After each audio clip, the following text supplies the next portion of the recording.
Pharmaceutical इनकम्पैटिबिलिटीज में पहला physical इनकम्पैटिबिलिटीज, दूसरा केमिकल इनकम्पैटिबिलिटीज कंप्लीट कर चुके हैं। अब थर्ड नंबर है थेरापेटिक इनकम्पैटिबिलिटीज। क्या है? Therapeutic incompatibilities. Therapeutic incompatibilities occurs when the combined effect of drugs differs from the intended therapeutic effect due to incorrect prescribing, interaction और dosage errors।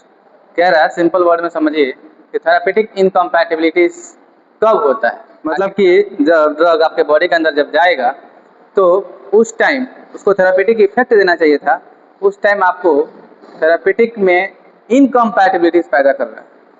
ठीक है, मीन्स अनडिजायरेबल इफेक्ट शो कर रहा है। ठीक है, इनकम्पैटिबिलिटी का मतलब क्या होता है? Undesirable effect. ठीक, तो आप अब ध्यान रखिए कि कहाँ से ये स्टार्ट होगा। होता क्या है, एक कोई मेडिसिन लिया, उसके साथ साथ दूसरा कोई और भी ले लिया। ठीक, अब वो दोनों मेडिसिन आपके बॉडी के अंदर गई, जाने के बाद से हो सकता है कि उन दोनों के बीच में कुछ इंटरेक्शन हो जाए, वहाँ से भी इनकम्पैटिबिलिटी हो सकती है। हो सकता है कि प्रिस्क्राइब इनकरेक्ट वे में हो गया हो। जैसे कभी कभार होता क्या है कि हम अपनी ही चीज़ों को छुपा लेते हैं, जैसे कि हम बीपी के मरीज हैं, शुगर के मरीज हैं, डायबिटीज़ पेशेंट हैं, और हमने डॉक्टर को बताया ही नहीं, और डॉक्टर ने अपने तरीके से जितना आपको जो बीमारी था, वो बीमारी प्रेजेंट में जो आपको चल रहा है दिक्कत, उस दिक्कत के बेसिस पे उसने दवा प्रिस्क्राइब कर दिया, और पहले से जो आपको दिक्कत था वो आपने दिक्कत तो बताया ही नहीं। ठीक, तो इसको बोलते हैं हम इनकरेक्ट प्रिस्क्राइबिंग, मतलब कि जो प्रिस्क्राइब हुआ वो इनकरेक्ट वे में हो गया। वहाँ पे भी आपको थेरेपेटिक इनकम्पैटिबिलिटी देखने को मिल सकता है।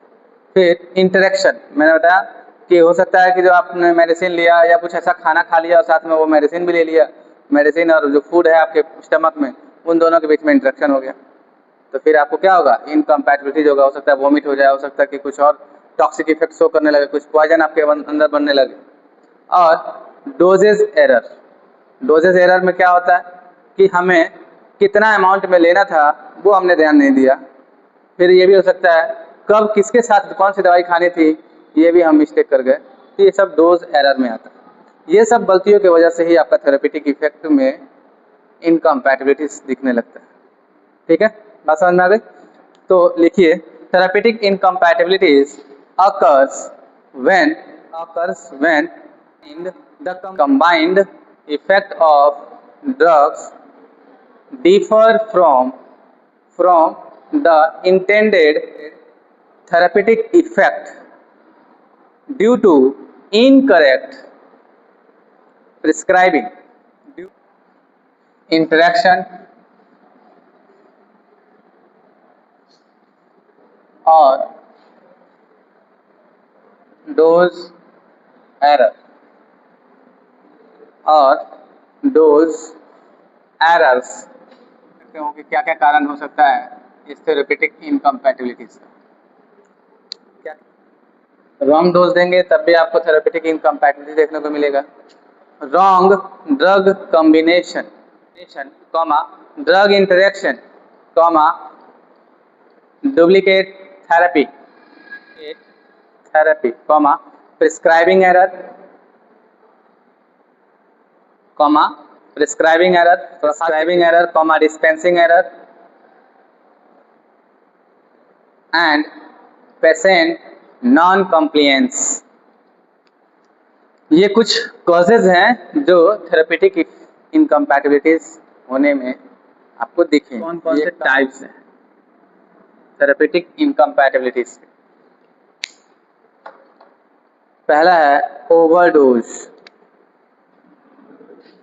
कोई भी ड्रग का अगर ओवरडोजिंग आप करते हैं, एक्सेस अमाउंट में आप यूज़ करते हैं, तो उसका कहीं ना कहीं आपको साइड इफेक्ट या हार्मफुल इफेक्ट देखने को मिलेगा। ठीक, जैसे नॉर्मल एक समझ लीजिए कि पैरासीटामोल क्या करता है, जब आप हाई अमाउंट में डोज लेने लगते हैं तो आपके लीवर को डैमेज कर देता है। बताया था एक दिन ना, अभी कल ही की तो बात है। तो paracetamol overdose causing liver damage. Paracetamol क्या करता है? लीवर को डैमेज कर देता है जब आप ओवरडोज में लेना स्टार्ट कर देते हैं तो dose exceed therapeutic limits. Dose जो हम दे रहे हैं थेरापेटिक इफेक्ट ही शो करे, उस विंडोज के अंदर ही रहे, उस बॉर्डर लाइन के अंदर ही रहे। ऐसा ना हो कि हम जल्दीबाजी के चक्कर में या जल्दी इफेक्ट शो कर दे कोई ऐसा मेडिसिन या एंटीबायोटिक कुछ भी जो भी आप ट्रीटमेंट में यूज़ करते हैं, आप हैवी डोज दे दिए या कंबाइन करके 2-3 एंटीबायोटिक डॉक्टर दे देता है, तो होता क्या है, बॉडी टॉलरेट कर गई तब तक तो ठीक है, लेकिन टॉलरेट करने के साथ साथ उसका अगर हैवी डोज ले रहे हैं या डबल ट्रिपल एंटीबायोटिक कॉम्बिनेशन में ले रहे हैं तो वो कुछ ना कुछ आपका साइड इफेक्ट शो करने लगेगा लास्ट में। क्योंकि आपको पता है कि कोई भी मेडिसिन अगर आपके अंदर जा रही है तो वो 100% एक्सक्रिएट आउट नहीं होता है, बाहर नहीं निकलता है, उसके कुछ ट्रेस अमाउंट आपके बॉडी के अंदर इकट्ठा होना स्टार्ट कर देता है। अब जब ये ट्रेस अमाउंट कुछ दिनों तक ऐसे कंटिन्यू चलते रहेगा तो वो ट्रेस अमाउंट इकट्ठा हो के कहीं ना कहीं एक दिन आपको इफेक्ट, ऐसा टॉक्सिक इफेक्ट शो करेगा कि उसका ट्रीटमेंट आपको सोचना पड़ जाएगा कि अब क्या करें। मतलब कि जब भी हम कोई ट्रीटमेंट कर रहे हो तो आपको डोज का ध्यान रखना जरूरी है, चाहे बच्चा हो, बुढ़ा हो या यंग पेशेंट। ठीक है, नेक्स्ट एग्जांपल में आप लिख सकते हो कि PCM paracetamol overdose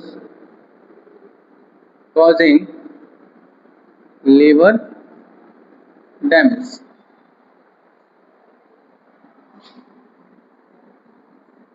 second number है अंडरडोज। एक विंडो है, ऐसे मान लो 300, 400, 500 सारी एमजी में। मतलब अगर आपकी बॉडी 300 एमजी भी देते अगर हम पैरासीटामोल का तो भी इफेक्ट शो करता, ठीक। 400 दे रहे हैं तो भी इफेक्ट शो कर रहा है और 500 दे रहे हैं तो तब भी कर रहा है। तो होता क्या है कि जनरली हम लोग ये देखते हैं कि डॉक्टर जनरली क्या पूछता है, कितने साल के हो बेटा? 12 साल के हो, ठीक है तुम 500 mg खा लो, खा सकते हो कोई बात नहीं। भी लोग मतलब ये है कि आपने जो दवाई दिया 500 mg, उसकी बॉडी 300 mg पे ही काम करना स्टार्ट कर देती। 300 mg देते तब भी उसका बुखार सही हो जाता है, लेकिन हमने उसको क्या दे दिया? सीधे 500। अब ये 500 mg उसके लिए ना ओवरडोज है और ना ही अंडरडोज है।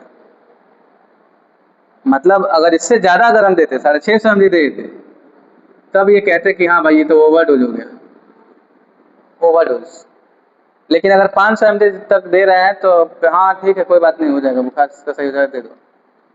लेकिन अगर हम 300 देते तब भी उसका बुखार सही हो जाता, तो 300 mg जो है वो अंडरडोज में आएगा। मतलब कि डिजायरेबल जो इफेक्ट देना था ड्रग को उस बॉडी के ऊपर वो 300 mg पे ही दे देते। ठीक है, तो dose is too low, dose is too low to produce the desired effect. Desired effect को प्रोड्यूस करने के लिए हमने डोज को एकदम सबसे कम अमाउंट में देना स्टार्ट किया। ठीक है, आया बात समझ में? तो हम क्या लिखेंगे यहाँ पे कि dose is too low to produce desired effect.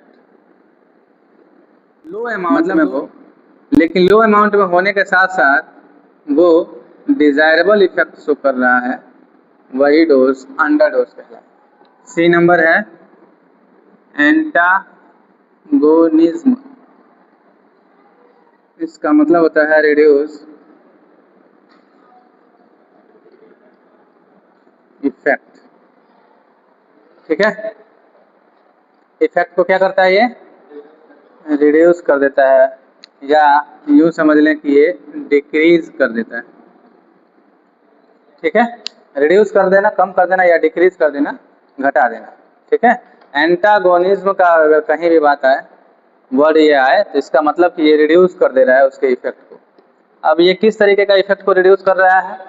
तो कभी कभार आपने देखा होगा कि हम 2-3 दवाइयाँ एक साथ लेते हैं, या हो सकता है कि सर दर्द कर रहा है और हमने पैरासीटामोल खाया, साथ साथ में हमने वो चाय कॉफ़ी वगैरह भी पी ली, पता है ना? ऐसा नहीं करना चाहिए। वो कैफीन जो उसमें मिला हुआ है, वो कैफीन क्या करता है? रिलैक्स तो करता है, लेकिन दवाई का इफेक्ट को रिड्यूस कर देता है। जैसे कभी कभी माइग्रेन के जो पेन होते हैं, माइग्रेन वाला जो पेन होता है, यहाँ कभी दर्द होता है, कभी दर्द, कभी इधर रह के दर्द होता है जब सर में, तो कहते हैं कि सर मेरा बहुत दर्द कर रहा है, थोड़ा सा चाय ले लेते हैं, थोड़ा कॉफ़ी पी लेते हैं। और चाय और कॉफ़ी में क्या रहता है? कैफीन रहता है। कैफीन काम तो करता है रिलैक्स का, रिलैक्सेशन, मसल्स को रिलैक्स करता है, आपके बॉडी यहाँ पे ब्रेन को आपको लगेगा कि हाँ एकदम आप रिलैक्स है, लेकिन वो करता क्या है, जो आपने जो मेडिसिन लिया उसके इफेक्ट को भी डिक्रीज कर देगा। ठीक है, तो एंटागोनिस्टिक जो इफेक्ट शो कर रहा है, जैसे एड्रेनलिन एक मेडिसिन ड्रग है जो एंटागोनाइज कर देता है the hypotensive effect of some anti hypertensive drug. जो बीपी वाले जो ड्रग होते हैं, वो ड्रग अगर आप खाए हुए हो, मान लो आप बीपी के मरीज हो और एंटी हाइपरटेंसिव ड्रग खा रहे हो और साथ साथ में आपने एड्रेनलिन ले लिया, तो एड्रेनलिन क्या करता है, एंटागोनिज्म का काम करता है। एंटागोनिज्म का काम क्या है, जो बीपी की जो आपने मेडिसिन लिया था एंटी हाइपरटेंसिव ड्रग, उसके इफेक्ट को डिक्रीज कर देगा। ठीक है, तो ये काम है इसका। एक line, one drug reduce the effect of another drug. Adrenaline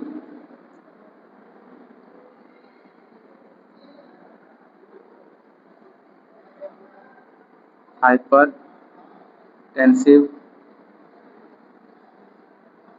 effect of anti-hypertensive drugs।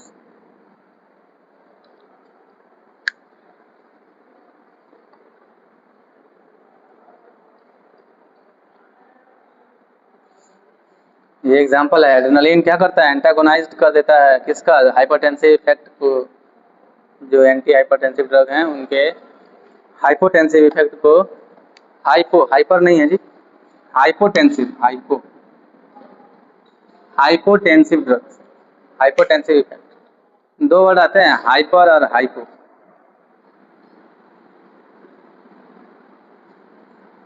सिनर्गिज्म मतलब होता है, इसमें क्या हो रहा था, एक ड्रग दूसरे ड्रग के इफेक्ट को क्या कर रहा था, रिड्यूस कर दे रहा था। लेकिन यहाँ पे सिनर्गिज्म का मतलब होता है, यहाँ पे एंटा का मतलब होता है एंटी पार्टी, याद रहेगा, एंटी, ये मेरे से एंटी पार्टी है, मतलब कि मेरे विपरीत काम करते हैं अपोजिट।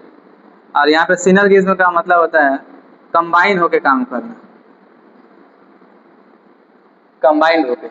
मतलब कि मान लो हमने ए कोई मेडिसिन लिया, उसके साथ बी मेडिसिन ले लिया, ये दोनों मिलके ए बी इफेक्ट शो करने लगेंगे या एक दूसरे के इफेक्ट को और बढ़ा देंगे। ठीक है, लिखो कंबाइंड इफेक्ट, इसके बारे में, combined effect is greater than individual effect. जैसे देखा होगा आपने, एग्जाम्पल में लिख लो, एमॉक्सिसिलिन, इसके साथ क्या आता है, एमॉक्सिसिलिन के साथ क्या आता है,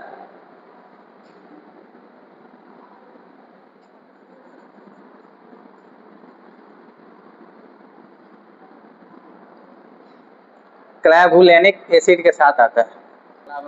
काला बाम नहीं रहता है, क्लैवम रहता है, क्लैवम 625 रहता है। हाँ, इसी की बात कर रहा था मैं। हाँ, क्लैवम 625, एगुमेंटिन 625, एमॉक्सिक्लेव 625, एगुलेब 625, अलग अलग। एगुलेब मतलब इससे साथ साथ में इसका सॉल्ट में बता रहा था ये कि एमॉक्सिसिलिन के साथ क्लैवुलेनिक एसिड कंबाइन रहता है, ये दोनों कंबाइन करके इंडिविजुअल जितना नहीं शो करते, दोनों कंबाइन होकर उतना इफेक्ट, ये और ज़्यादा इफेक्ट शो करने लगे। ठीक है, और ऐसे बहुत सारे मेडिसिन आती हैं जो कॉम्बिनेशन में आती हैं, एंटीबायोटिक वगैरह में देखे होगे, साजोल, सल्फामिथोक्साजोल और ट्राइमिथोप्राइन के साथ आता है। तो इस तरीके का जो सिनर्गिज्म इफेक्ट ये देते हैं, ये क्या करते हैं कि ये इंडिविजुअल इफेक्ट को कंबाइन होकर बढ़ा देते हैं। जैसे मान लो कि मैं दिन भर में 50 ईंट ऊपर पहुंचा रहा हूँ, ठीक है, और मेरे साथ एक और मेरा अगर दोस्त आ गया और वो भी साथ मिलके काम करने लगा, तो जो मैं 50 ईंट ढो रहा था डेली, ऊपर कर रहा था, अब हो सकता है कि मैं उसके साथ बातचीत करते हुए, एंजॉय करते हुए, हंसी मजाक करते हुए 60, 70, 80 ईंट भी ऊपर पहुंचा दूँ। आया बात समझ में? तो वही सेम काम है यहाँ पे कि एमॉक्सिसिलिन भी अकेले आता है 500 mg में, ठीक है, और ये क्लैवुलेनिक एसिड जो है ये अकेले नहीं आता है, लेकिन जब ये इसके साथ मिल जाता है तो ये दोनों अपने इफेक्ट को और बढ़ा देते हैं, कंबाइन। ठीक है, चलिए नेक्स्ट लिखिए, प्रिस्क्रिप्शन एरर।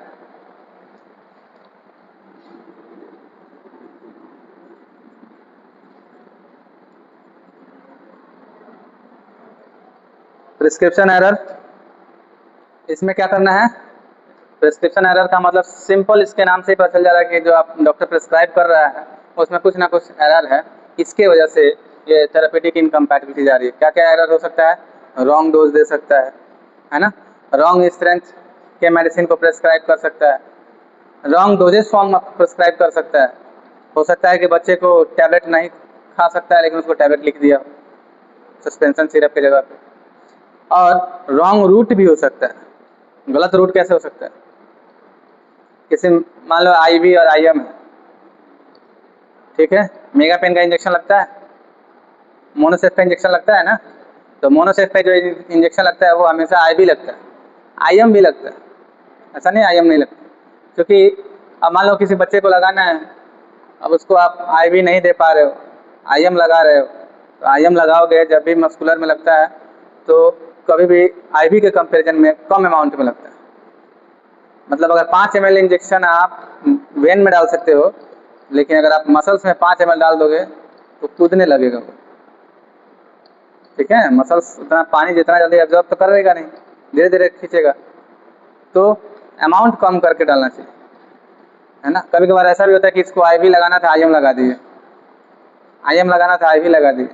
मतलब ये जो एरर है, रूट का चूज आप नहीं कर पा रहे हैं, ये भी एक तरह से क्या है? एरर है। रॉन्ग रूट में आप मेडिसिन अगर इंसर्ट करवा दिए तो भी गलत है। और रॉन्ग पेशेंट, रॉन्ग पेशेंट का मतलब कि पेशेंट कोई और था, उसका पर्चा किसी और के पास चला गया, उसको दवाई वो चली गई, अब वो दवाई खाना स्टार्ट कर दिया, तो रॉन्ग पेशेंट हो गया। तो ये सब किस चीज़ के टाइप्स हो गए? थेरेपेटिक इनकम्पैटिबिलिटीज, ठीक है। बात समझ में आई? अब इससे हम प्रिवेंशन कैसे कर सकते हैं, बचाव कैसे कर सकते हैं? तो बचाव आसान है। टेक कंप्लेंट पेशेंट हिस्ट्री, एक कंप्लेंट बनाए कि पेशेंट का हिस्ट्री क्या है। पहले डॉक्टर के पास जैसे ज़्यादा है पेशेंट तो क्या पूछता है? इससे पहले आपने कोई मेडिसिन लिया, क्या खाए हो, कितने बजे खाए हो, है ना, पहले से ये बीमारी आपको अभी है या इससे पहले कभी थी, पूछता है ना ये सारी चीज़ें। फिर आपका हिस्ट्री सारा लेता है कि आपका वजन कितना है, आपका एज कितना है, और आपके घर में ये क्या बीमारी किसी और को है, ये सारा हिस्ट्री लेता है, ठीक है। तो पेशेंट की हिस्ट्री लेना जरूरी है। फिर ये भी लेना, ये चेक करना जरूरी है कि क्या पेशेंट एलर्जिक पेशेंट तो नहीं है। एलर्जिक मतलब कि उसको किस किस मेडिसिन से एलर्जी हो सकती है, उसके स्किन सेंसिटिव हो सकते हैं, या वो कुछ ऐसा भी होता है कि बहुत सारे ऐसे मेडिसिन हैं जो पार्टिकुलर पेशेंट को अगर दे दिया जाए तो उसको कुछ साइड इफेक्ट्स हो करने लगे, और वही दवाई किसी और को दोगे उसको सूट कर जाएगा, सूटेबल है उसके लिए। तो ये सब एलर्जिक कंडीशन जो है पेशेंट का, ये चेक करना जरूरी है। ये सब चीज़ें किसके अंदर आएगा? प्रिवेंशन के अंदर आएगा।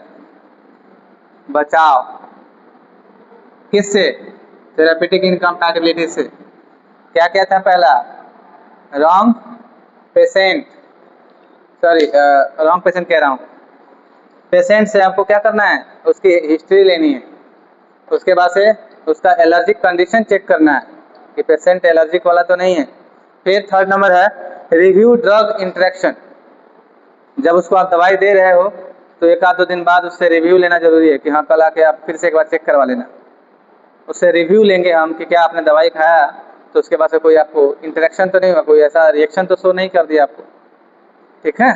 तो उसे रिव्यू लेना है कि ड्रग का इंटरेक्शन कुछ तो नहीं हुआ आपके ऊपर। फिर उसके बाद से उसको हमेशा करेक्ट डोज ही प्रिस्क्राइब करना है, प्रिस्क्राइब द करेक्ट डोज। कभी भी आप उसका वजन एज के हिसाब से ही डोज को प्रिस्क्राइब करें। ये नहीं कि 500 mg में काम 300 mg में काम हो जाए फिर भी आप उसको 500 mg दिए जा रहे हैं, ठीक है। तो ये करेक्ट डोज जो है, जो डिजायरेबल इफेक्ट शो करता है उतना ही कैलकुलेट करके दें आप, उसके वजन से, उसके बॉडी वेट से, और उसके एज के हिसाब से, और उसके बॉडी सरफेस एरिया के हिसाब से। पढ़े हैं ना हम लोग, डोज कैलकुलेशन पढ़े हो ना। फिर उसके बाद से काउंसिल पेशेंट प्रोपरली, पेशेंट को हमेशा काउंसलिंग करना पड़ेगा, वो भी प्रोपरली वे में, प्रॉपर वे में। मतलब डॉक्टर नहीं बोलता है कि रिव्यू आफ्टर 7 डेज, 7 दिन के बाद से आके फिर से एक बार हमें चेक करवाएं, बोलता है ना। ऐसा क्यों बोलता है? उसकी काउंसलिंग करता है कि हाँ ये पेशेंट, हमने ये मेडिसिन दिया था, 5 दिन के लिए, 1 हफ्ते के लिए, तो उस 1 हफ्ते के अंदर उसको क्या इफेक्ट शो हुआ, क्या ये बीमारी कभी सही हुई थी बीच में 5 दिन के अंदर, या फिर वही बीमारी कंटिन्यू दर्द हो ही रहा था, या दर्द आराम हो रहा है फिर हो जा रहा है, फिर दर्द करने लग रहा है। ये सारा रिव्यू आपको लेने के लिए, काउंसलिंग करने के लिए पेशेंट को आपको बुलाना पड़ेगा या उससे फ़ोन करके उसकी काउंसलिंग करनी पड़ेगी। किससे बचने के लिए? इस थेरेपेटिक इनकम्पैटिबिलिटी से बचने के लिए। और थेरेपी को रेगुलरली मॉनिटर करना होगा, मतलब कि जो वो दवाई ले रहा है और कितने अमाउंट में ले रहा है उसका भी हमें मॉनिटर करना पड़ेगा। मॉनिटर थेरेपी रेगुलरली, थेरेपी को मॉनिटर करना होगा रेगुलरली। ठीक, इसी के साथ हमारा ये फार्मास्यूटिकल इनकम्पैटिबिलिटीज कंप्लीट होता है। और अब नेक्स्ट यूनिट 5 स्टार्ट करेंगे। ठीक है, और कुछ बच गया? कोई डाउट? कोई डाउट नहीं? बहुत